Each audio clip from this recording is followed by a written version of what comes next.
பொதுமக்களுடைய கருத்துக்கள் அப்படி இருக்குது. வடக்கில் ஒரு நிலைமை, தெற்கில் ஒரு நிலைமை, கிழக்கில் ஒரு நிலைமை, மலையகத்தில் ஒரு நிலைமை.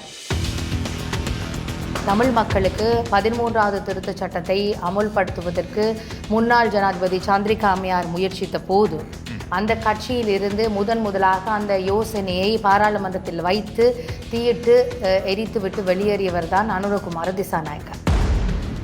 தேர்தலுக்கு பின்னர் ஒரு இரத்த கலரி ஏற்படக்கூடிய ஒரு சூழல் ஏற்படுமோ என்று அரசியல் ஆய்வாளர்கள் அல்லது வேறு அரசியல் ஆர்வம் கொண்டவர்கள் கருதக்கூடிய வகையிலே உணர்வுபூர்வமான கருத்துக்கள் அவர்கள் பகிர்வதை காணக்கூடியதாக இருக்கிறது.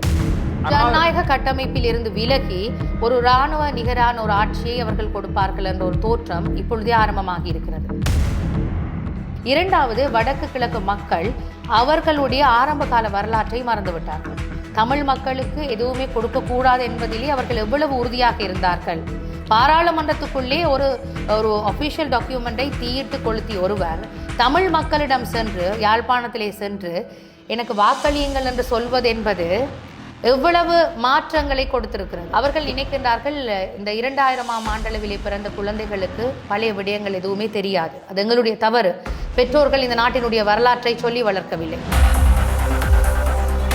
முக்கியமான தருணத்தில் ஆட்சி பொறுப்பை ஏற்கவில்லை என்று ஒரு குற்றச்சாட்டு சொல்லப்படுகிறது. அந்த குற்றச்சாட்டுக்கான மிக முக்கியமான காரணமே ராஜபக்ஷ அரசினுடைய நிழல் ஜனாதிபதியாக இருப்பதை சஜித் பிரேமதாசாவோ எங்களுடைய கட்சியோ விரும்பவில்லை. ஏனென்றால் உங்களுக்கு தெரியும், கடந்த காலத்தில் எத்தனையோ தடவை சொன்னார்கள், ஐக்கிய மக்கள் சக்தியினுடைய பாராளுமன்ற உறுப்பினர்கள் இத்தனை பேர் வருகிறார்கள், எங்களோடு இணைகிறார்கள், மேடையிலே ஏறுகிறார்கள் என்று.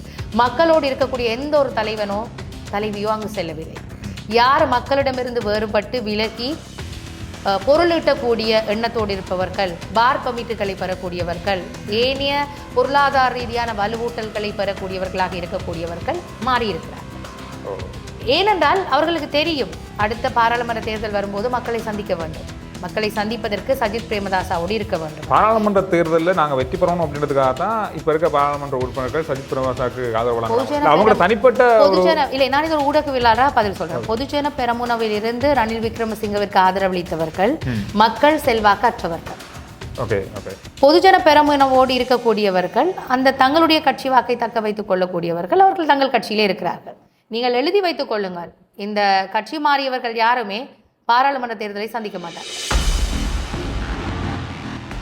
ரணில் விக்ரமசிங்கே அவருக்கான வெற்றி வாய்ப்பு அதிகமாக இருக்கும்னு நாம எல்லாமே ஊகிச்சோம். அவர் நினைத்திருந்தால் அந்த இரவு பொழுதிலேயே தமிழ் மக்கள் விரும்பக்கூடிய ஏதோ ஒரு விடயத்தை கொடுத்திருக்க முடியும். ஆனால் கொடுக்கவில்லை.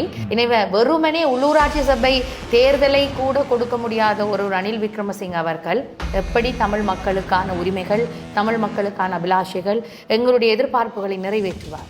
அதாவது 2018ஆம் ஆண்டு கொண்டு வரப்பட்ட சட்ட மூலத்தின் மூலமாக தான் இந்த மாகாண சபை தேர்தலை வந்து நடத்த முடியாமல் இருக்கு அப்படின்னு சொல்கிறாங்க.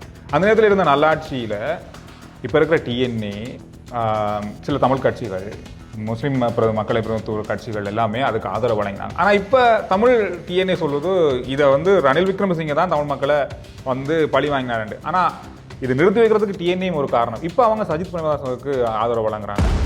ஆனால் எங்களுடைய சஜித் பிரேமதாஸ் அவர்கள் மிக தெளிவாக சொல்லியிருக்கிறார், நாட்டின் சட்ட புத்தகத்தில் இருக்கிற 13வது திருத்தச் சட்டத்தை முழுமையாக அமுல்படுத்துவேன். அது மாத்திரமல்லாமல் நிறுத்தி வைக்கப்பட்டிருக்க உள்ளூராட்சி சபை தேர்தல், அதுபோன்று மாகாண சபை தேர்தலை உடனடியாக நடத்துவேன். இதற்கு மேலதிகமாக மிக முக்கியமான ஒரு விடயம், 25% இடஒதுக்கீட்டை உள்ளூராட்சி சபைகளில் உறுதிப்படுத்துகின்ற அதே வேளையில் பாராளுமன்றத்திலும் உள்ளூராட்சி சபைகளிலும் 25% பெண்களுக்கான இடஒதுக்கீட்டை உறுதி செய்வேன் என்று கூறியிருக்கிறார். இந்த பிரதானமான ஜனாதிபதி வேட்பாளர்களுடைய தேர்தல் விஞ்ஞாபனத்தை பொறுத்தவரையிலே சஜித் பிரேமதாஸ் அவர்களுடைய தேர்தல் விஞ்ஞாபனம் இலங்கையராக வாழ்வதற்கான ஒரு சூழலை நிலைநிறுத்தி இருக்கிறது. ஏனென்றால் ரணில் விக்ரமசிங்கே அவர்கள் 4ஐ 2ஆக உடைத்து, 2ஐ 1ஆக உடைத்து, எதையுமே கொடுக்காமல் மக்களை ஏமாற்றக்கூடிய ஒரு தலைவராக நாங்கள் பார்த்திருக்கின்றோம். அவர் இந்த ஜனாதிபதியாக இருந்த காலப்பகுதியிலே ஏதாவது ஒரு விடயத்தை செய்திருந்தால் அந்த ஒரு விடயம் மக்கள் மத்தியில் ஒரு மாற்றத்தை கொண்டு வந்திருக்கும். ஆனால் அது எதுவுமே செய்யவில்லை. எப்பொழுதெல்லாம் நாடு துன்பப்பட்டதோ அப்பொழுதெல்லாம் வெளிநாடுகளிலும் தங்களுடைய சுற்றுலா தலங்களிலே தங்களுடைய நேரத்தை செலவு செய்தவர்கள் இப்பொழுது நித்திரையால் எழும்பி வந்து ரணில் விக்ரமசிங்கே அவர்களுக்காக பிரச்சாரம் செய்யும் போது, அரசியல் ஒரு பிஸ்னஸ் அப்படின்னு சொல்கிறாங்க. அரசியலில் வாரது வந்து பிஸ்னஸ் செய்கிறதோட கொஞ்சம் கூட சம்பாதிக்கலாம். ஒரு வருடத்துக்கு 20 மில்லியன் பாராளுமன்ற உறுப்பினருக்கான ஒதுக்கீடு. 20 மில்லியன். ஓகே. ஆனால் இந்த 20 மில்லியனை மக்களுக்கு வழங்குவதற்காக அவர்கள் அந்த தேர்தல் காலங்களில் 5 கோடி ஒரு பாராளுமன்ற உறுப்பினருக்கு, அது முதல்ல 10 மில்லியனாக இருந்தது, அண்மையில் 20 மில்லியனாக அதிகரிக்கப்பட்டது. ஆனால் என்னுடைய கேள்வி, அதை மக்களுக்கு கொடுப்பதற்காக நாங்கள் 5 கோடி 10 கோடி செலவு செய்கின்றோம். இப்போ உண்மையில நீங்கள் மக்களுக்கு சேவை செய்ய போகின்றீர்களா, இல்லை ஏதாவது வர்த்தக டீல்களை மேற்கொள்வதற்காக பாராளுமன்றம் செல்கின்றீர்களா? ரெண்டு விஷயம் இருக்கு. இலங்கை முழுவதும் ஒரு மிகப்பெரிய பிரச்சார கூட்டங்களை நாங்கள் ஏற்பாடு செய்திருக்கின்றோம்.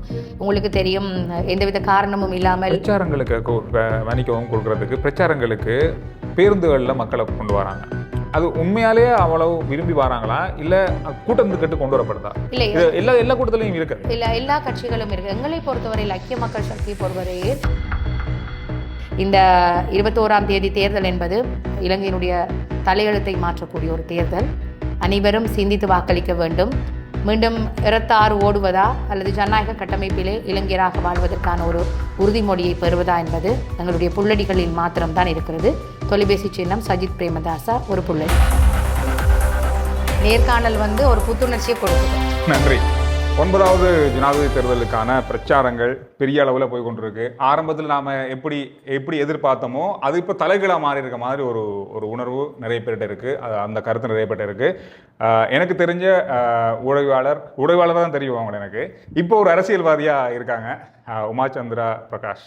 எப்படி இருக்கீங்க? வணக்கம் சந்துரு. வணக்கம். தெரியும், தேர்தல் பரபரப்பு. அந்த தேர்தல் பரபரப்பில் உங்களோட நேர்காணல் ஒரு புத்துணர்ச்சியை கொடுக்குது. நன்றி. இப்போ நீங்கள் சஜித் பிரேமதாஸ் அவருடைய கட்சியில் என்னவா இருக்கீங்க?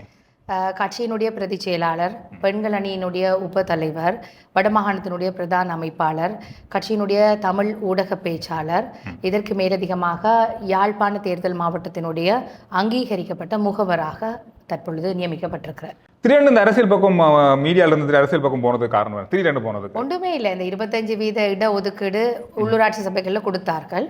அப்போ ஒருக்கா நாங்களும் காலை வச்சு பார்ப்போமேன்னு உள்ளிட்டது, காலை வெளியில் எடுக்க இல்லாமல் இருக்கு. உங்களோட அடுத்த கட்டம் பாராளுமன்ற தேர்தலோ? கட்சியும் கட்சி தலைமைப்பிடமும் என்ன எதிர்பார்க்குதோ அதை நாங்கள் செய்வோம். ஆனால் அதுக்கு முதல்ல நாட்டை மீள கட்டியமைக்கிறதுக்கான ஒரு பொறுப்பு சஜித் பிரேமதாஸ் அவர்களுக்கு கொடுக்கப்பட வேண்டும். எனவே அந்த தேர்தல் பிரச்சார நடவடிக்கைகள், தமிழ் மக்களுடைய எதிர்பார்ப்புகள் அவருக்கு கொண்டு சேர்ப்பது, அவருடைய கருத்துக்கள், அவருடைய எண்ணங்களை தமிழ் மக்களுக்கு கொண்டு சேர்ப்பது என்று ஒரு மிகப்பெரிய பொறுப்போடு பயணிக்கிறேன். இந்த தேர்தல் பிரச்சாரங்கள் ஆரம்பிக்கும் போது நாம ரணில் விக்ரமசிங்கே அவருக்கான வெற்றி வாய்ப்பு அதிகமாக இருக்கும்னு சொன்னால் நாம் எல்லாமே ஊகிச்சோம். அதாவது எப்படி பார்த்தோம்னு சொன்னால், அந்த 2 வருஷத்துக்கு முதல்ல நடந்த எல்லா கலவரங்களும் நமக்கு தெரியும், பேச வேண்டியதில்லை. ஆனாலும் அவருக்கான வெற்றி வாய்ப்பு இருக்கும், சொல்லவே தேவை, அவர் வென்றுவார் அப்படின்ற அளவில் இருந்தது. ஆனால் இப்போ அது போட்டி வித்தியாசமாக மாறி இருக்குமா இருக்குது. இன்னும் கொஞ்சம் வித்தியாசமான, யாருமே எதிர்பார்க்காத அளவில் சஜித் பிரேமதாஸ் அவர்களுக்கும் அன்றகுமார் திசாநாயக் அவர்களுக்குமான போட்டியாக மாறி இருக்கு. அதை நீங்கள் ஏற்றுக்கொள்றீங்களா? நிச்சயமாக ஊடகங்கள் மற்றும் ஏனைய பொதுமக்களுடைய கருத்துக்கள் அப்படி இருக்குது. வடக்கில் ஒரு நிலைமை, தெற்கில் ஒரு நிலைமை, கிழக்கில் ஒரு நிலைமை, மலையகத்தில் ஒரு நிலைமை. ஆனால் ஒரே ஒரு விடயத்தை நாங்கள் சொல்ல வேண்டும். மக்களுக்கு, தமிழ் மக்களுக்கு 13வது திருத்தச் சட்டத்தை அமுல்படுத்துவதற்கு முன்னாள் ஜனாதிபதி சந்திரிகா அம்மையார் முயற்சித்த போது அந்த கட்சியில் இருந்து முதலாக அந்த யோசனையை பாராளுமன்றத்தில் வைத்து தீயிட்டு எரித்துவிட்டு வெளியேறியவர் தான் அனுரகுமார திசாநாயக்க. இப்பொழுது தமிழ் மக்களுக்கு நான் வேண்டியதை தருகிறேன், தருவதை சொல்வதில்லை என்று பல பொய்யான முகங்களை காட்டும் போது நாங்கள் எப்பொழுதும் பழசை மறக்கக்கூடாதானே. தமிழ் மக்கள் விரும்புகின்ற இளைஞராக வாழ்வதற்கான ஒரு சூழலை கொடுக்கக்கூடிய ஒரு தலைவராக சஜித் பிரேமதாஸ் அவர்கள் இருக்கிறார்கள்.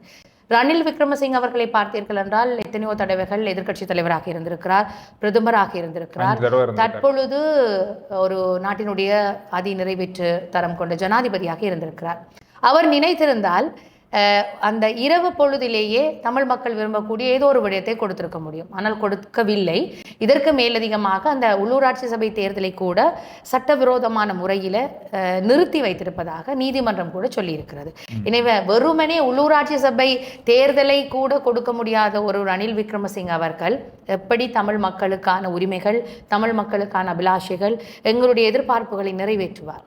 அதாவது 2018ஆம் ஆண்டு கொண்டு வரப்பட்ட சட்ட மூலத்தின் மூலமாக தான் இந்த மாகாண சபை தேர்தலை நடத்த முடியாமல் இருக்கு அப்படின்னு சொல்கிறாங்க. அந்த நேரத்தில் இருந்த நல்லாட்சியில் இப்போ இருக்கிற டிஎன்ஏ, சில தமிழ் கட்சிகள், முஸ்லீம் மக்களை பிரதிநிதித்துவ கட்சிகள் எல்லாமே அதுக்கு ஆதரவு வழங்கினாங்க. ஆனால் இப்போ தமிழ் டிஎன்ஏ சொல்வது இதை வந்து ரணில் விக்ரமசிங்கே தான் தமிழ் மக்களை வந்து பழி வாங்கினாரு. ஆனால் இது நிறுத்தி வைக்கிறதுக்கு டிஎன்ஏயும் ஒரு காரணம். இப்போ அவங்க சஜித் பிரேமதாசவுக்கு ஆதரவு வழங்குறாங்க. அந்த நேரமே அதுக்கு அவங்க மறுத்திருந்தால் அந்த நேரம் நடக்கிறதுக்கு வாய்ப்பு இருந்திருக்கும் தானே? இல்ல, அந்த புதிதாக மாகாண சபை கட்டமைப்பு தொடர்பில் எல்லை நிர்ணயத்தில் தான் சிக்கல் இருக்கிறது. ஏன்னால் 2018 உள்ளூராட்சி சபை தேர்தல் கொண்டு வரும்போது வட்டார முறைமையை அறிமுகப்படுத்தினார்கள். இந்த வட்டார முறைமை ஊடாக தமிழ் பேசுகின்ற மக்களுக்கு பல சாதக பாதகங்கள் ஏற்பட்டது. சில வட்டாரங்களை தமிழ் உறுப்பினர்கள் பெறுவதற்கும் சில வட்டாரங்களை தமிழ் உறுப்பினர்கள் இழப்பதற்கும் இந்த வட்டார எல்லை நிர்ணய முறை காரணமாக இருக்கிறது. எனவே நாங்கள் சொல்லவில்லை 2018 கொண்டு வந்த இந்த முறைமை முற்றுமுழுதாக சரி என்று. அதே போன்றுதான் இந்த மாகாண சபையிலேயும் கொண்டு வந்த எல்லை நிர்ணயம் தொடர்பில் முரண்பாடுகள் ஏற்பட்ட போதுதான் நிறைவாக முன்னாள் உள்ளூராட்சி சபை அமைச்சர் ஃபைசல் முஸ்தபா அவர்கள் சமர்ப்பித்த பிரேரணை பாராளுமன்றத்திலே தோற்கடிக்கப்பட்டது. எனவே ஒன்று நாங்கள் புதிய எல்லை நிர்ணய சபையுடைய அறிக்கையை பெற வேண்டும் அல்லது பழைய முறைக்கு செல்ல வேண்டும் விருப்பு வாக்கள் கொண்ட. ஆனால் தற்போது இருக்கின்ற அரசோ அல்லது முன்னே இருந்த கோட்டபாய ராஜபக்ஷ அரசோ அதில் அக்கறை காட்டவில்லை. ஏனென்றால் ஒரு மாகாண சபை தேர்தலை நடத்த தேவையான ஒரு முடிவை எடுப்பதற்கு கூட ஒரு தலைமைத்துவ பங்கு இல்லாதவர்களாகத்தான் இருக்கிறார்கள். ஆனால் எங்களுடைய சஜித் பிரேமதாஸ் அவர்கள் மிக தெளிவாக சொல்லியிருக்கிறார், நாட்டின் சட்ட புத்தகத்தில் இருக்கிற 13வது திருத்தச் சட்டத்தை முழுமையாக அமுல்படுத்துவேன். அது மாத்திரமல்லாமல் நிறுத்தி வைக்கப்பட்டிருக்கிற உள்ளூராட்சி சபை தேர்தல் அதுபோன்று மாகாண சபை தேர்தலை உடனடியாக நடத்துவேன். இதற்கு மேலதிகமாக மிக முக்கியமான ஒரு விடயம் 25% இடஒதுக்கீட்டை உள்ளூராட்சி சபைகளில் உறுதிப்படுத்துகின்ற அதே வேளையில் பாராளுமன்றத்திலும் உள்ளூராட்சி சபைகளிலும் 25% பெண்களுக்கான இடஒதுக்கீட்டை உறுதி செய்வேன் என்று கூறியிருக்கிறார். இது ஒரு பெரிய ஒரு மாற்றம். ஏனென்றால் 53% அதிகமான பெண்கள் இந்த நாட்டில் இருக்கிறார்கள். குறிப்பாக வடக்கு கிழக்கு மலையக மக்களுடைய பிரச்சனைகள், தமிழ் மக்களுடைய பிரச்சனைகள், பெண்கள், கர்ப்பிணி பெண்கள், குழந்தைகள் மற்றும் குறிப்பாக சிறுவர் துஷ்பிரயோகம், பெண்கள் தொடர்பான துஷ்பிரயோகம் தொடர்பான குரல் பாராளுமன்றத்தில் ஒலிப்பதற்கான வாய்ப்பு இல்லை. அது மலையகத்திலே ஆகட்டும், கொழும்பிலே, கிழக்கு மாகாணத்திலே, வட மாகாணத்திலே பாராளுமன்ற உறுப்பினர்களே இல்லாத நிலையில பெண் பாராளுமன்ற உறுப்பினர்கள் கேள்விக்குறியாக இருக்கிறார்கள். எனவே இந்த சட்ட திருத்த மூலம் என்பது தமிழ் பேசுகின்ற பெண்களை பொறுத்தவரையிலே ஒரு மிகப்பெரிய மாற்றம். அதற்காக நாங்கள் காத்திருக்கின்றோம். இப்போ வரப்போகிற தேர்தல் வந்து தமிழ் முஸ்லீம் மக்களுக்கு மட்டுமில்லை, நாட்டுக்கே ஒரு முக்கியமான தேர்தல். அதில் இந்த மாற்றம் இல்லை. தேர்தல் விஞ்ஞாபனங்கள் நிறைய வெளியாகி இருக்கு. ஒவ்வொருத்தரும் ஒவ்வொரு கருத்துக்கள் சொல்றாங்க. எனக்கு தெரிஞ்சு இதுவரைக்கும் தேர்தல் விஞ்ஞாபனத்தில் சொல்லப்பட்ட விஷயங்கள் எல்லாமே நிறைவேற்றப்பட்டதா இந்த 9 ஜனாதிபதி மாறின இந்த காலகட்டத்தில் சஜித் பிரேமதாஸ் அவர்களுடைய தேர்தல் விஞ்ஞாபனம் கொஞ்சம் வித்தியாசமாக இருக்குன்னு சொன்னாங்க. அதுலேயும் வந்து ஒரு இடத்துல ஒரு விஷயத்தை நான் பார்த்தேன். அதாவது பௌத்த மதத்துக்கு முக்கியத்துவம் அளித்து பௌத்த மதத்தை வளர்க்கவும் மற்றைய மதங்களை பின்பற்றுபவர்களுக்கு சலுகைகளை வழங்கவும் அந்த மாதிரி தான் சொல்லப்பட்டிருக்கு.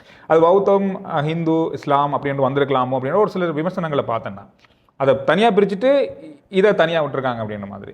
பழமையாக எல்லாரும் செய்கிற அதே விஷயத்தை தான் சஜித் பிரேமதாஸ் அவருடைய தேர்தல் விஞ்ஞாபனத்தில் வெளியிடப்பட்டிருக்கு அப்படின்னு சொல்கிறாங்க. அது எந்த அளவுக்கு இருக்குன்னு தெரியல. அதை பற்றி நீங்கள் பார்த்தீங்களா? அதை பற்றி நீங்கள் அவர்கிட்ட சொன்னீங்களா இந்த மாதிரி விமர்சனங்கள் இருக்குது அப்படின்ட்டு? இல்லை, பொதுவாக விமர்சனங்கள் என்று வரும்போது பலருடைய விமர்சனங்கள் வருகின்றது. ஆனால் இந்த பிரதானமான ஜனாதிபதி வேட்பாளர்களுடைய தேர்தல் விஞ்ஞாபனத்தை பொறுத்தவரையிலே சஜித் பிரேமதாஸ் அவர்களுடைய தேர்தல் விஞ்ஞாபனம் இளைஞராக வாழ்வதற்கான ஒரு சூழலை நிலைநிறுத்தி இருக்கிறது. ஏனென்றால் முதலாவதே வலுவான பொருளாதாரத்தை கட்டி எழுப்புகின்ற ஒரு திட்டம் தான் கொடுக்கப்பட்டிருக்கிறது. ஏனென்றால் நாடு வங்குரோத்தடைந்த நிலையில எப்படி நாம் அதை கட்டி எழுப்புவது என்று ஆரம்பிக்கப்பட்டு ஒவ்வொரு விடயங்கள் அதில் மிக தெளிவாக குறிப்பிடப்பட்டிருக்கிறது. ஆனால் உங்களுக்கு தெரியும், கடந்த காலப்பகுதியிலே குறிப்பாக வடக்கிலே ஏற்பட்ட வழிபாட்டு உரிமை மறுக்கப்பட்ட சந்தர்ப்பங்களில் எல்லாம் பாராளுமன்றத்திலே நேரடியாக களமிறங்கி எங்களுடைய எதிர்க்கட்சி பாராளுமன்ற உறுப்பினர்களுக்காக குரல் கொடுத்த ஒருவர் சஜித் பிரேமதாஸ் அவர்கள். சில வேளைகளிலே சிங்கள மொழிபெயர்ப்பு, ஆங்கில மொழிபெயர்ப்பு, தமிழ் மொழிபெயர்ப்புக்கு இடையிலே சில மாற்று கருத்துக்கள் எழுவதாக எங்களுக்கும் சொல்லப்பட்டிருக்கிறது. அவரிடம் வடக்கு கிழக்கை மையப்படுத்தி பாரி அபிவிருத்தி திட்டங்கள், மலையகத்திலே பல பாரி அபிவிருத்தி திட்டங்கள் தொடர்பாக பெரிய ஒரு சிந்தனை இருக்கிறது. ஏனென்றால் மலையகத்தை பொறுத்தவரையிலே அந்த சிறு தோட்ட தொழில் உரிமையாளர்கள் ஆக்குவோம் என்ற ஒரு கருத்து கூட ஒரு திரிவுபடுத்தப்பட்ட ஒரு செய்தியாக வருகிறது. ஏனென்றால் அவருடைய எண்ணத்திலே பயணிக்கும் போது எங்களுக்கு தெரிகிறது, அவரிடம் குறைந்தது 10 லட்சம் தொழில் முயற்சியாளர்களை உருவாக்குகின்ற ஒரு திட்டத்தை வைத்திருக்கிறார். அது வடக்கு கிழக்கு மலையகம் உள்ளிடங்களாக இலங்கை முழுவதும். பட்டதாரிகளை பற்றி சொல்லும் போது நாங்கள் அனைவருக்கும் அரச தொழில் என்ற உத்தரவாதத்தை கொடுக்கவில்லை. கடன் வழங்கி மானிய ரீதியாக வழங்கி வியாபாரங்களை வர்த்தகங்களை ஆரம்பிக்கக்கூடியவர்களுக்கான வேலை திட்டங்கள், அரச உத்தியோகத்தை பெறக்கூடியவர்களுக்கு. ஆனால் விசேட தேவையுடையவர்களை நாங்கள் விசேட கருத்தில் கொள்வோம் என்ற ஒரு உத்தரவாதத்தை அவர் பல இடங்களிலே கொடுத்திருக்கிறார். எனவே அவருடைய சிந்தனைகள் முழுவதுமே இந்த தேர்தல் விஞ்ஞாபனத்தில் உள்வாங்கப்பட்டிருக்கிறதா என்றால் இல்லை. ஆனால் கடந்த முறை அவர் ஜனாதிபதி தேர்தலில் ஒரு தேர்தல் விஞ்ஞாபனத்தை வெளியிட்டிருந்தார். ஆனால் பல இடங்களில் சொன்ன விஷயம், அந்த தேர்தல் விஞ்ஞாபனத்தில் இருக்கக்கூடிய ஒரு விஷயத்தையும் அவர் பின்பற்றவில்லை. ஏனென்றால் அவர் தேர்தலில் வெற்றி பெறவில்லை. எனவே தேர்தலிலே அவர் எதிர்க்கட்சி தலைவராக பொறுப்பேற்றதற்கு பிறகு தனியான ஒரு திட்டத்தை வகுத்து கொண்டார். இலங்கை வரலாற்றில் சுதந்திரம் அடைந்ததற்கு பின்னர் வெறுமனே வார்த்தைகளால் சாடிய எதிர்க்கட்சி தலைவர்கள் மத்தியில் அவருடைய தந்தை உட்பட பதவி இருக்கும்போது தான் மக்களுக்கான சேவைகளை கொடுத்தார்கள். அதை கடந்து முதலாக எதிர்க்கட்சியாக இருந்து கொண்டு எந்த விதமான நிதி பங்களிப்பும் இல்லாமல் கட்சியினுடைய பங்களிப்போடு கல்வியையும் மருத்துவத்தையும் அவர் வலுவூட்டினார். இலங்கையினுடைய 10,096 அரசு பாடசாலைகளை தரமிக்க பாடசாலைகளாக மாற்றுவது அவருடைய இன்னொரு திட்டமாக இருக்கிறது. பல திட்டங்கள் இருக்கிறது. ஏனென்றால் அவரோடு இருக்கும்போது, அவர் பேசும்போது அதனுடைய விரிவான திட்டங்கள் எங்களுக்கு தெரிந்தாலும் தேர்தல் விஞ்ஞாபனத்திலே அது குறுகிய அளவிலே குறிப்பிடப்பட்டதாக நான் கருதுகிறேன். யாழ்ப்பாணத்தோட நிறைய நெருக்கம் இருக்குது. நீங்கள் அடிக்கடி யாழ்ப்பாணம் போய் வாரீங்க. யாழ்ப்பாணத்தில் சந்திக்கிற மக்கள் இந்த தேர்தல் காலத்தில் உங்களுக்கு என்ன சொல்கிறாங்க, இதை அவர்கிட்ட சொல்லுங்க அப்படின்னு சொல்லக்கூடிய விஷயங்கள் என்னென்ன இருக்குது? பொதுவாக தமிழ் பேசுகின்ற வடபகுதி மக்களை பொறுத்தவரையிலே 30 வருட யுத்தத்தால் பாதிக்கப்பட்ட பிரதேசம், காணாமல் ஆக்கப்பட்டவர்கள் தொடர்பான சஜித் பிரேமதாஸ் அவர்களுடைய நிலைப்பாடு என்ன என்பது அவர்களுடைய மிக முக்கியமான ஒரு விடயம். இரண்டாவது பொறுப்புக்கூறல், இந்த நடந்து முடிந்த யுத்தத்துக்கான பொறுப்புக்கூறல் அவர்கள் எதிர்பார்க்கக்கூடிய ஒரு விடயம். இதற்கு மேலதிகமாக பெண் தலைமைத்துவ குடும்பங்கள், அது நான் அடிக்கடி தலைவர் சஜித் பிரேமதாஸ் அவர்களோடு பேசுகின்ற விடயம். 2009ஆம் ஆண்டு இருந்த பெண் தலைமைத்துவ குடும்பங்களுக்கும் இப்பொழுது 2024ஆம் ஆண்டு இருக்கின்ற பெண் தலைமைத்துவ குடும்பங்களுடைய எண்ணிக்கையிலே பெரிய மாற்றம் இல்லை. ஆனால் 19 வயது பெண் கூட தற்பொழுது பெண் தலைமைத்துவ குடும்பத்துக்குள் உள்வாங்கப்பட்டிருக்கிறார். ஆக யுத்தம் முடியும் போது 4 வயது குழந்தையாக இருந்த ஒரு பெண் 2024இல் பெண் தலைமைத்துவ குடும்பத்துக்குள் உள்வாங்கப்பட்டதற்கான பொறுப்பு அனைத்து அரசியல்வாதிகளுக்கும் சேரும். அது சஜித் பிரேமதாசாவையும் சேரும், என்னையும் சேரும், ஏனைய அரசியல்வாதிகளையும் சேரும். எனவே அந்த பெண் தலைமைத்துவ குடும்பங்களுக்கான விரிவான திட்டங்களை வைத்திருக்கிறார். சாதாரணமாக நம்ம இதெல்லாம் பார்த்துட்டு ஒரு தேர்தல் அப்படின்னும் போது வெற்றி தோல்வி அப்படின்ற ஒரு நிலை தான் வந்து எல்லா டைம் இருக்குது பார்க்க போகிறேன். அதுக்கு பிறகு வென்றதுக்கு பிறகு தேர்தல் விஞ்ஞாபனத்தில் என்ன சொல்லப்பட்டிருக்கு, அவங்க என்ன வாக்குறுதல் கொடுத்தாங்க, இதெல்லாம் தாண்டி யார் வெளில போகிறாங்க அப்படின்றது தான் இப்போ இருக்க மிகப்பெரிய ஒரு பதட்டம். இந்த பதட்டம் வந்து இந்த கிழமை தான் உருவானது. இது 2 கிழமைக்கு முதல்ல இருக்கல. இவர் வெல்றார் அப்படின்ற ஒரு அடிப்படையில் இருந்தது. சஜித் பிரேம நான் நேரடியாக நிறைய இடங்களுக்கு போய் கேட்கும்போது இப்போ அந்த எண்ணிக்கை வந்து அன்ருகுமார் திசாநாயக்கோட கட்சிக்கு சேர்ந்திருக்கு. இதை வந்து நீங்கள் எப்படி மாற்ற போறீங்க? இன்னொரு 2 கிழமை தான் இருக்கு. இந்த 2 கிழமையில அவருடைய அந்த வளர்ச்சியை, அல்லது அவருக்கு தமிழ் முஸ்லீம் மக்கள், பொதுவாக தமிழ் முஸ்லீம் மக்கள் அவங்களுக்காக நாம நிறைய பேசியிருக்கீங்க, நீங்கள் நிறைய பேசுறீங்க, நிறைய இடங்களுக்கு போறீங்க, ஆனால் அவங்கள மாற்ற முடியாமல் இருக்கு. அவங்க அங்கே பக்கம் இருக்காங்கம்மா, எனக்கு தெரியுது. அதுக்கு நீங்க என்ன அடுத்த கட்ட அவங்களுக்கு எப்படி விளங்கப்படுத்த போறீங்க? பொதுவாக அன்ருகுமார் திசாநாயக் அவர்கள் தங்களுடைய பண செல்வாக்கை வைத்து ஒரு போலியான பிரச்சாரத்தினூடாக பொதுவாக அவருடைய கூட்டங்களை பார்க்கும்போது அதிகமாக செலவழித்து அந்த திட்டங்களை முன்னெடுக்கிறார். ஆனால் என்னுடைய ஒரு கேள்வி, இந்த நாட்டினுடைய மக்களுக்கு அவருடைய தெளிவான பார்வை இல்லை. அவரை பொறுத்தவரையில மாற்றம் கொண்டு வருகிறார். ஆனா மக்கள் வந்து பொதுவாக அவர் பக்கம் திரும்பினதுக்கு காரணம் என்னன்னு நினைக்கிறீங்க? அதுக்கான காரணம் இந்த நாடு இந்த வங்குரோத்தான நிலைமை, வருமானம் குறைவாக இருக்கிறது, மக்கள் படுகின்ற துன்பம், அவர்களுடைய வருமான ரீதியான பிரச்சனைகள், இந்த நாட்டில் கொள்ளையிடப்பட்ட பணம் மீண்டும் கொண்டு வரக்கூடிய அரசு வருமா என்ற ஒரு விடயம். ஆனால் சஜித் பிரேமதாசா மிக தெளிவாக தன்னுடைய தேர்தல் விஞ்ஞாபனத்தில் சொல்லியிருக்கிறாரு, நாட்டினுடைய பொருளாதாரத்தை வலுவூட்டும் போது கொள்ளையிடப்பட்டவர்களுடைய பணம் மீண்டும் நாட்டுக்கு கொண்டு வருவதற்கான திட்டத்தை மிக தெளிவாக குறிப்பிட்டிருக்கிறார். ஆனால் அதை மாத்திரம் அவர்கள் பிரச்சாரம் செய்கிறார்கள், நாங்கள் மீண்டும் கொண்டு வருவோம். ஆனால் ஒரு விடயத்தை நாங்கள் தவறிவிட்டோம். அவர்களுடைய கூட்டங்களிலே பார்க்கும்போது அந்த ஆபாசமான கருத்துக்கள், தற்பொழுது சமூக வலைத்தளங்களிலே பேசப்படுகின்ற பொருள் ஊடாக தேர்தலுக்கு பின்னர் ஒரு இரத்த கலரி ஏற்படக்கூடிய ஒரு சூழல் ஏற்படுமோ என்று அரசியல் ஆய்வாளர்கள் அல்லது வேறு அரசியல் ஆர்வம் கொண்டவர்கள் கருதக்கூடிய வகையிலே உணர்வு பூர்வமான கருத்துக்கள் அவர்கள் பகிர்வதை காணக்கூடியதாக இருக்கிறது. ஜனநாயக கட்டமைப்பில் இருந்து விலகி ஒரு இராணுவ நிகரான ஒரு ஆட்சியை அவர்கள் கொடுப்பார்கள் என்ற ஒரு தோற்றம் இப்பொழுதே ஆரம்பமாகி இருக்கிறது. அது வடக்கு தெற்கு. இரண்டாவது, வடக்கு கிழக்கு மக்கள் அவர்களுடைய ஆரம்ப கால வரலாற்றை மறந்துவிட்டார்கள். தமிழ் மக்களுக்கு எதுவுமே கொடுக்க கூடாது என்பதிலே அவர்கள் எவ்வளவு உறுதியாக இருந்தார்கள். பாராளுமன்றத்துக்குள்ளே ஒரு ஒரு அஃபிஷியல் டாக்குமெண்ட்டை தீயிட்டு கொளுத்தி ஒருவர் தமிழ் மக்களிடம் சென்று யாழ்ப்பாணத்திலே சென்று எனக்கு வாக்களியுங்கள் என்று சொல்வது என்பது எவ்வளவு மாற்றங்களை கொடுத்திருக்கிறது. ஏனென்றால் அவர்கள் நினைக்கின்றார்கள் இந்த 2000ஆம் ஆண்டளவிலே பிறந்த குழந்தைகளுக்கு பழைய விடயங்கள் எதுவுமே தெரியாது. அது எங்களுடைய தவறு. பெற்றோர்கள் இந்த நாட்டினுடைய வரலாற்றை சொல்லி வளர்க்கவில்லை. நாங்கள் பேசும்போது அவர்களிடம் இருக்கின்ற விடயம் ஒன்று வாக்களிக்காத ஒரு நிலைமை, அல்லது அவர்களிடம் இந்த நாட்டில் என்ன பிரச்சனை இருக்குன்னு கூட தெரியாத விடயங்கள். எனவே நீங்கள் சொல்லக்கூடியவர்கள் அவ்வாறானவர்கள். 10 லட்சம் பேர் இந்த முறை புதுசாக வாக்களிக்க தகுதி பெற்றுறாங்க. கிட்டத்தட்ட 10 லட்சம் பேர் 10 லட்சம் பேர் இருக்கிறார்கள். ஆனால் நாங்கள் மிக தெளிவாக விளங்கப்படுத்துகிறோம், இந்த நாட்டினுடைய ஒரு ஜனநாயக கட்டமைப்பு இருக்கிறது. அரசியல் தூண் முக்கியமான விடயங்கள், ஊடகம், ஜனநாயகம் என்பது மிக முக்கியமான ஒரு விடயம். இவற்றை பேணி பாதுகாப்பது. உங்களுக்கு தெரியும், சஜித் பிரேமதாஸ் அவர்கள் இதுவரையிலே ஒரு வெளிப்படைத்தன்மையோடு தான் செய்ய நினைக்கின்ற விடயங்களை வடக்கிலேயும் தெற்கிலேயும் ஒரு விடயத்தை தான் சொல்லியிருக்கிறார். ஏனென்றால் 13 தருவேன் என்று வடக்கிலே சொல்லிவிட்டு இங்கு வந்து தர முடியாது என்று சொல்லாத ஒரு தலைவராக நாங்கள் அவரை பார்க்கின்றோம். எதிர்க்கட்சி தலைவர் அலுவலகத்தை முற்றுகையிட்ட போது கூட அவர் சிரித்து கொண்டு சொன்ன விடயம் 13 முழுமையாக அமுல்படுத்துவேன். இது நாட்டினுடைய நீதி புத்தகம், சட்ட புத்தகம், பாராளுமன்றத்தால் அங்கீகரிக்கப்பட்ட புத்தகம். அதில் மாற்றங்கள் கொண்டு வருவதா, திருத்தங்கள் கொண்டு வருவதா, அது மக்கள் பிரதிநிதிகளுடைய பங்கு, சட்டத்தினுடைய பங்கு, பாராளுமன்றத்தினுடைய பங்கு என்பதில் மிக தெளிவாக இருக்கிறார்.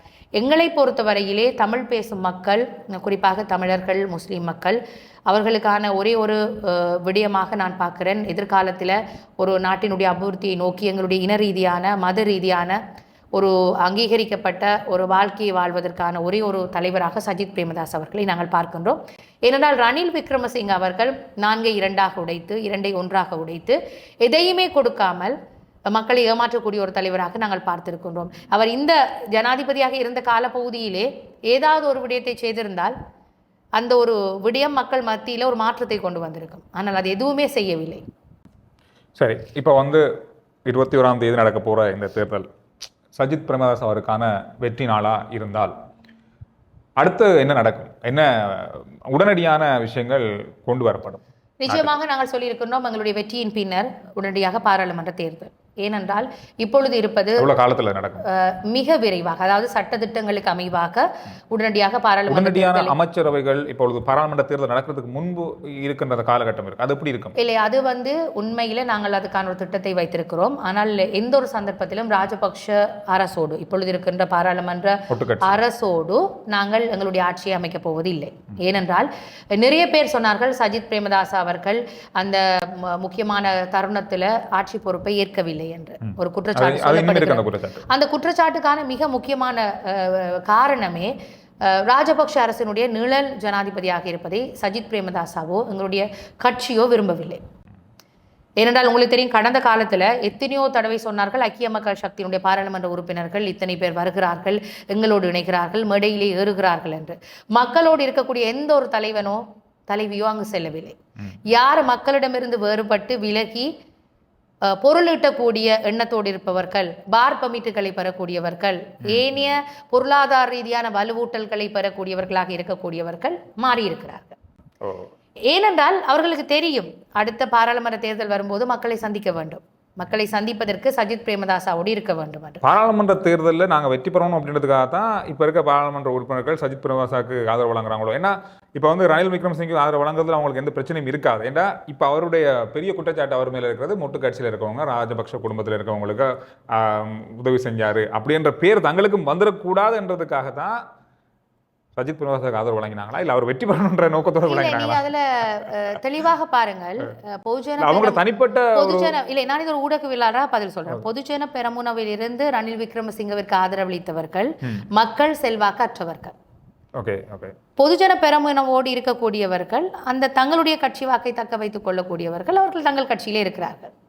அவர்கள் மிக தெளிவாக தாங்கள் செய்தது சரி என்று சொல்ற ஒரு நிலைப்பாட்டில் இருக்கிறார்கள். சரியோ தவறோ கட்சியினுடைய கொள்கைக்கு அடங்கி அவர்கள் தங்களுடைய செயற்பாடுகளை முன்னெடுக்கிறார்கள். ஆனால் இங்கே இருக்கிறதா அங்கே இருக்கிறதா, அமைச்சு பதவி எடுக்கிறதா, பார் பர்மிட் எடுக்கிறதா, இந்த பர்மிட் எடுக்கிறதா என்ற ஒரு சிந்தனையில் இருக்கக்கூடியவர்களும், அல்லது மக்கள் செல்வாக்கை சந்திக்க பயந்தவர்களும் நேரடியாக சென்று ஜனாதிபதி ரணில் விக்ரமசிங்கவுக்கு ஆதரவளித்தது தான் உண்மையான நிலவரம். இது ஒரு ஊடகவியலாளராக நான் பார்க்கின்ற விடயம். ஏனென்றால் எந்த அரசு வந்தாலும் உடனடியாக பாராளுமன்ற தேர்தலை நடத்த வேண்டிய தேவை இருக்கிறது. அந்த பாராளுமன்ற தேர்தலில் சந்திக்க போறது யாரு? மக்களை. அப்ப மக்களை சந்திப்பதற்கு பயந்தவர்கள், நீங்கள் எழுதி வைத்துக் கொள்ளுங்கள், இந்த கட்சி மாறியவர்கள் யாருமே பாராளுமன்ற தேர்தலை சந்திக்க மாட்டார்கள். இப்ப இருக்கிற 224 பேர் 25 பேரும் அடுத்த பாராளுமன்ற தேர்தலில் இருக்கும்போது அரைவாசிக்கு மேல எல்லாம் போயிடுவாங்கன்னு சொல்லப்படுது. அது எப்படி இருக்க போகுதுன்னு தெரியல. ஏன்னா அந்த அளவு மக்கள் வெறுப்புல இருக்காங்க அவங்க மேல. யார் எடுத்தாலும் அந்த 200. உதாரணமாக நாங்க பாக்குறோம், இப்ப யாழ்ப்பாணம் மாவட்டத்துல 2020ஆம் ஆண்டில இருந்து என்னுடைய அரசியல் செயற்பாடுகள் இருக்கிறது. நான் அங்கு பாராளுமன்ற தேர்தலை சந்திக்கும் போது என்னை சொன்னார்கள் இறக்குமதி அரசியல் என்று, திரும்பவும் கொழும்புக்கு சென்று விடுவேன் என்று. ஆனால் இன்று வரை எதிர்க்கட்சி தலைவரை வடமாகாணம் முழுவதும் கொண்டு சென்று அபிவிருத்தி திட்டங்களை முன்னெடுத்தேன். பாடசாலைகளுக்கு ஸ்மார்ட் கிளாஸ் எல்லாமே செஞ்சோம். ஆனால் பொதுவாக தற்பொழுது ஆளும் தரப்போடு இருக்கக்கூடியவர்கள் அமைதியாக இந்த 4 வருடங்களை கடந்தவர்களாக இருக்கிறார்கள். சத்தமே இல்லாமல் இருந்து தங்களுடைய தொழில், தங்களுடைய வியாபாரம், தங்களுடைய குடும்பம், மக்கள் போராட்டத்தின் போது நாங்கள் அரகல ஆரம்பத்திலே இணைந்து நேற்று கூட என்னுடைய வழக்கொன்று எடுக்கப்பட்டது. நான் முன்னாள் பாராளுமன்ற உறுப்பினர் ஹிருணிகா பிரேமச்சந்திர உள்ளடங்கலான குழுவினரை நாங்கள் நீதிமன்றத்துக்கு சென்றிருந்தோம். ஆனால் எங்கள் மீது சுமத்தப்பட்ட குற்றச்சாட்டுக்களை குற்றப்பத்திரிகை தாக்கல் செய்வதற்கு இன்னும் போலீசார் வரவில்லை. எங்களுடைய தவணை ஜனவரி 10ஆம் தேதி வைக்கப்பட்டிருக்கிறது. எனவே நாங்கள் மக்களுக்காக அன்று தொட்டு இன்று வரை இருக்கிறோம். மக்கள் பணியோடு இருக்கிறோம், சஜித் பிரேமதாசாவோடு இருக்கிறோம். ஆனால் எப்பொழுதெல்லாம் நாடு துன்பப்பட்டதோ அப்பொழுதெல்லாம் வெளிநாடுகளிலும் தங்களுடைய சுற்றுலா தலங்களிலே தங்களுடைய நேரத்தை செலவு செய்தவர்கள் இப்பொழுது நித்திரையால் எழும்பி வந்து ரணில் விக்ரமசிங்க அவர்களுக்காக பிரச்சாரம் செய்யும் போது உண்மையில கவலையாக இருக்கிறது. மக்கள் அதை பற்றி சிந்திக்கிறார்கள் தெரிகிறது என்றால் நீங்கள் அந்த கீழே காமெண்ட்ஸை போய் பார்த்தாலே கேட்பார்கள் எவ்வளவு நாள் எங்கே இருந்தீர்கள் என்றெல்லாம் கேட்கக்கூடிய நிலைமை இருக்கிறது. அப்ப மக்களுடைய அங்கீகாரம் எங்களுக்கு இருக்கிறது. அரசியல் ஒரு பிசினஸ் அப்படின்னு சொல்றாங்க. அரசியலில் வாரது பிஸ்னஸ் செய்கிறதோட கொஞ்சம் கூட சம்பாதிக்கலாம். இந்த மாதிரி இது தேர்தலை தாண்டிய கேள்வியாக இருந்தாலும் பிரச்சாரத்தை தாண்டிய உண்மைதானா? அது அந்த அளவுக்கு அதில் தான் ஒரு விடயம் இருக்கிறது. என்னுடைய அரசியல் பிரவேசத்திற்கு பின்னர் 2 இலக்கு நான் வைத்திருக்கிறேன். ஒன்று, இந்த உள்ளூராட்சி சபைகளில் கிடைத்த 25% இடஒதுக்கீட்டை மாகாண சபை பாராளுமன்றத்தில் கொண்டு வரணும் பெண்களுக்கு. ஒரு பெண் வரும்போது மிக அண்மையில கூட நீங்க பார்த்திருப்பீர்கள், ஆவா குழுவினுடைய பெண் தலைவி, கஞ்சா கடத்துகின்ற தலைவி என்ற கமெண்ட்ஸுகள் எல்லாம் எனக்கு ஷேர் பண்ணப்பட்டிருக்கிறது. ஆனால் ஒரு கவலையான விஷயம், வடக்கில போதைப் பொருள் கடத்தக்கூடிய அரசியல்வாதிகள் இருக்கின்றவர்களுடைய மத்தியில ஒரு மத்தியதர குடும்பத்திலிருந்து வந்திருக்கிற எனக்கு இவ்வாறான குற்றச்சாட்டுகள் முன்வைக்கப்படுகின்றன. எனவே என்னுடைய இந்த நியமனம், என்னுடைய இந்த அரசியல் மூலம் என்னை போன்ற பல பெண்கள் அரசியலுக்கு வர வேண்டும். இரண்டாவது, இந்த தேர்தல் பிரச்சார சட்டம் ஒன்று இலங்கையில் கொண்டு வரப்பட வேண்டும், கேம்பெயின் ஃபைனான்ஸ் லோ. ஏனென்றால் ஒரு வருடத்துக்கு 20 மில்லியன் பாராளுமன்ற உறுப்பினருக்கான ஒதுக்கீடு. 20 மில்லியன். ஓகே. ஆனால் இந்த 20 மில்லியனை மக்களுக்கு வழங்குவதற்காக அவர்கள் அந்த தேர்தல் காலங்களில் 5 கோடி ஒரு பாராளுமன்ற உறுப்பினருக்கு, அது முதல்ல 10 மில்லியனாக இருந்தது, அண்மையில் 20 மில்லியனாக அதிகரிக்கப்பட்டது. ஆனால் என்னுடைய கேள்வி, அதை மக்களுக்கு கொடுப்பதற்காக நாங்கள் 5 கோடி 10 கோடி செலவு செய்கின்றோம். இப்போ உண்மையில நீங்கள் மக்களுக்கு சேவை செய்ய போகின்றீர்களா, இல்லை ஏதாவது வர்த்தக டீல்களை மேற்கொள்வதற்காக பாராளுமன்றம் செல்கின்றீர்களா? 2 விஷயம் இருக்கு. ரெண்டுமே இருக்கிறது. அதற்காகத்தான் சமதளத்தில் போட்டி போடுறதுக்கு அனைவருமே, குறிப்பாக இளைஞர்கள், பெண்கள் புதியவர்கள் வர வேண்டும். ஒரு சட்டத்துறை சார்ந்த ஒருவர், ஒரு ஊடகத்துறை சார்ந்த ஒருவர், வேறு வங்கித்துறை சார்ந்த ஒருவர் தேர்தலுக்கு வரும்போது அவரால் 10 கோடி செலவு செய்து தேர்தலில் போட்டி போட முடியுமா? 5 கோடி முடியுமா? என்னுடைய தோல்விக்கு அதுவும் ஒரு காரணம். அதனால் ஒரு பிரச்சார சட்டம் ஒன்று இங்கு கொண்டு வரப்பட வேண்டும். நான் பாராளுமன்றம் செல்கிறேனோ இல்லையோ, பாராளுமன்றத்திற்கு வரக்கூடிய அடுத்த சமூகத்தினர் இலகுவாக ஒரு சமநிலையான ஒரு தளத்தில் வெளிநாடுகளை போன்று இருக்க வேண்டும். அதில் ஒரு வெளிப்படைத்தன்மை இருக்க வேண்டும். இந்த வேட்பாளர் இவ்வளவு தொகைகளை செலவு செய்தார் என்று. மற்றது, மிக முக்கியமாக கடந்த பாராளுமன்ற தேர்தலில் நான் ஒரு முறைப்பாட்டை முன்வைத்திருந்தேன். அதாவது 3 பேனாக்கள், வேட்பாளர்களுடைய பேனாக்கள், தங்களுடைய கட்சியினுடைய பெயர் புல்லடி கொடுத்து அவர்கள் அதை கொடுத்ததை நான் கொண்டு வந்து தேர்தல் ஆணையகத்துக்கு முறைப்பாடு செய்திருந்தேன். ஆனால் எங்களுடைய சட்டங்கள் இறுக்கமாக இல்லாத காரணத்தால் இன்று வரை அது விசாரணைக்கு எடுத்துக் கொள்ளப்படவில்லை. அதுல 2 பாராளுமன்ற உறுப்பினர்கள் தற்பொழுது பாராளுமன்றத்தில் இருக்கிறார்கள்.